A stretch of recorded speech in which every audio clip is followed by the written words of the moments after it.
কাঁদি পঞ্চায়েত সমিতির অন্তর্গত হিজল গ্রাম পঞ্চায়েতের বিভিন্ন দল থেকে আসা 150 জন কর্মী ও তাদের পরিবার যোগদান করে তৃণমূল কংগ্রেসে।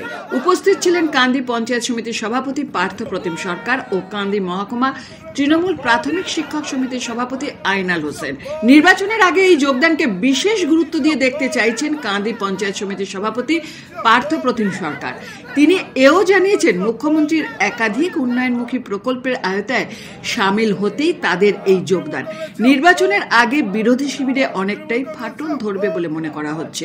এই যোগদান প্রসঙ্গে আর কি বললেন পার্থ প্রতিম সরকার, আসুন শুনে নেব। অভিষেক ব্যানার্জি জিন্দাবাদ, অপূর্ব সরকার জিন্দাবাদ। এই এলাকার মানুষ ইউসুফ পাঠান ক্যান্ডিডেট হওয়ার পর অভিষেক ব্যানার্জি এবং মমতা ব্যানার্জি এবং অপূর্ব সরকারদের দেখে তারা উৎসাহিত হয়ে